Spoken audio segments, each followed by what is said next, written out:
때는 2023년 6월, 아르헨티나의 부에노스아이레스 공항에 뭐랄까 좀 평범해 보이는 화물기 한 대가 내려앉습니다. 스카이밴 PA51. 근데 이게요, 그냥 비행기가 아니라 정부가 직접 나서서 다시 가져온 거라고 해요. 아니, 왜 나라에서 10년이 넘게 공을 들여서 이런 낡아빠진 화물기를 다시 가져왔을까요? 겉으로 보기엔 그냥 고물 비행기잖아요. 그쵸? 바로 이 질문, 이 미스테리가 오늘 우리가 함께 풀어볼 이야기의 시작점입니다. 그러니까 이 비행기는요, 무슨 옛날 추억이 담긴 그런 물건이 아니에요. 이건 아르헨티나 역사에서 가장 끔찍하고 어두웠던 시대에 살아있는 증거물 그 자체라고 할 수 있습니다. 이 모든 이야기의 배경에는 바로 더러운 전쟁이라는 시대가 있습니다. 1976년부터 1983년까지 군부 독재 정권이 나라를 바로 세운다, 이런 명분을 내걸고 실제로는 어마어마한 국가 폭력을 휘두르던 때였죠. 자그마치 3만 명. 이 숫자가 상상이 가시나요? 이 기간 동안 정권에 의해서 납치되고 고문당하고 살해당한 사람들, 그러니까 강제 실종된 사람들의 숫자입니다. 말 그대로 그냥 증발해버린 거예요. 바로 이 비행기 스카이밴 PA51이 그 실종을 만들어낸 핵심 도구 중 하나였습니다. 군사정권이 사용했던 가장 끔찍한 살인 방법, 바로 죽음의 비행에 사용됐거든요.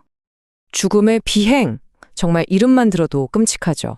이건 정치범들을 약물에 취하게 한 다음에 이 비행기에 태워서 대서양 한가운데로 날아가서 살아있는 채로 그냥 던져버리는 방식이었어요. 증거를 아예 없애버리려고 했던 거죠. 이게 그냥 그랬다더라 하는 이야기가 아닙니다.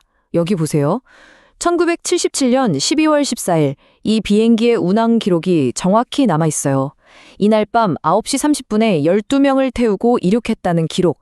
그리고 며칠 뒤 해안가로 시신들이 떠밀려 왔죠. 이 비행기는 모든 걸 기억하는 움직일 수 없는 증인인 셈입니다. 이 말을 한 사람은 세실리아 데 비센티라는 분인데요. 바로 그날 비행기에서 희생된 분 중 한 명, 아수세나 빌라플로르의 딸입니다. 자기 아들을 찾으러 나섰다는 이유만으로 어머니가 이 비행기에서 산채로 던져졌다는 사실을 마주해야 했던 거죠. 한 개인의 고통이 아니라 한 시대의 비극을 압축해서 보여주는 말입니다. 자, 이렇게 끔찍한 탄압만 있었던 건 아닙니다. 이런 침묵 속에서 목소리를 낸 사람들이 있었어요.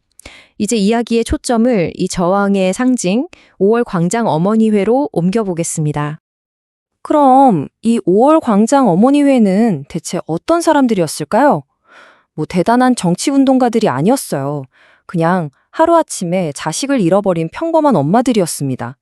1977년에 딱 14명이 모여서 시작했죠. 매주 목요일 대통령궁 앞에 있는 5월 광장에 모여서 침묵 시위를 벌였습니다.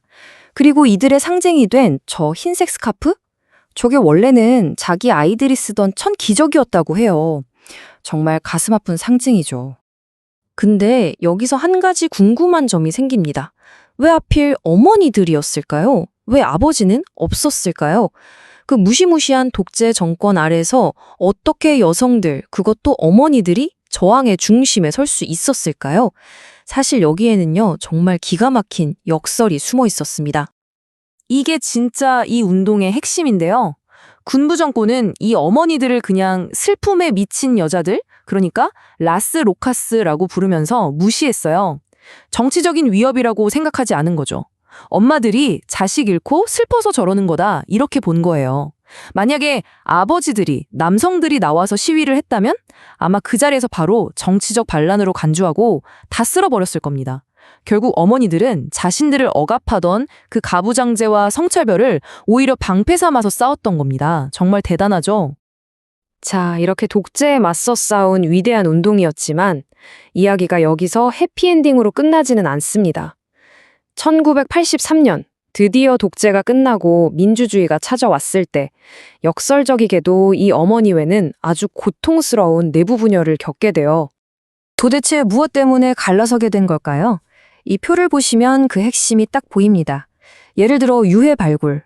온건파는 당연히 가족의 유해를 찾아 장례를 치러야 한다고 봤지만 강경파는 유해를 찾는 순간 이건 국가 범죄가 아니라 개인의 슬픔으로 끝나버린다고 반대했어요. 국가 보상금도 마찬가지였습니다. 한쪽은 국가의 잘못을 인정하는 최소한의 조치라고 봤고 다른 한쪽은 돈으로 우리 아이들의 목숨값을 받을 수 없다고 거부했죠. 정의를 기억하는 방식이 달랐던 겁니다. 그러니까 이게 누가 옳고 누가 그르다 이런 차원의 문제가 아니었던 거죠. 정말 같은 상처와 아픔을 가진 사람들이 진정한 정의란 무엇인가, 우리는 이 비극을 어떻게 기억해야 하는가를 두고 벌인 정말 심오하고 처절한 논쟁이었습니다. 자, 이제 다시 이야기의 처음으로 바로 그 낡은 비행기로 돌아가 보겠습니다. 이 비행기가 바로 이 어머니들의 투쟁, 그리고 이 분열과 논쟁의 역사 속에서 어떤 의미를 갖게 되는지 그걸 한번 따라가 보죠. 이 스카이밴 PA-51의 여정을 보면 정말 기구합니다. 70년대에는 사람들을 죽음으로 실어 나르는 테러의 도구였죠. 그러다가 독재가 끝나고 나서는 그냥 미국의 한 민간회사에 팔려서 잊혀졌어요. 그런데 2010년 한 생존자 출신 기자가 이걸 기적적으로 찾아냅니다. 그리고 마침내 2023년 역사의 증인으로 당당하게 고국에 돌아온 거죠. 역할이 180도 바뀐 거예요. 그렇다면 이 비행기는 이제 어디로 가게 될까요? 최종 목적지는 부에노스아이레스에 있는 기억과 인권을 위한 공간 박물관입니다. 그런데 이 박물관이 세워진 장소가요, 그냥 평범한 곳이 아닙니다. 바로 더러운 전쟁 시절 가장 악명 높았던 비밀 고문, 학살센터, 해군 사관학교가 있던 바로 그 자리예요. 다시 말해 범죄의 도구가 범죄의 현장으로 돌아가서 영원히 그날의 진실을 증언하게 된 셈입니다. 정말 소름 돋는 역사의 아이러니죠. 결국 사람을 죽이고 침묵을 강요하던 살인의 도구가 이제는 그 모든 것을 기억하게 만드는 기념비가 된 겁니다. 잊히기를 강요했던 역사가 결코 잊을 수 없는 이야기로 다시 태어난 거죠. 저는 이걸 기억의 승리라고 부르고 싶네요. 비행기가 돌아왔을 때 당시 부통령이었던 크리스티나 페르난데스가 이런 말을 남겼습니다. 우리가 과거를 바꿀 수는 없지만 과거로부터 많은 것을 배울 수는 있습니다. 결국 기억하려는 그 끊임없는 노력이 우리를 더 나은 미래로 이끈다는 뜻이겠죠. 이 낡은 비행기 한 대가 우리에게 묵직한 질문을 던집니다. 한 나라가, 한 사회가 과거의 상처를 진정으로 치유하기 위해서 우리는 과연 과거를 잊어야 할까요? 아니면 끝까지 외면하지 않고 기억해야 할까요? 망각과 기억, 그 사이에서 여러분은 어떤 답을 찾으시겠습니까?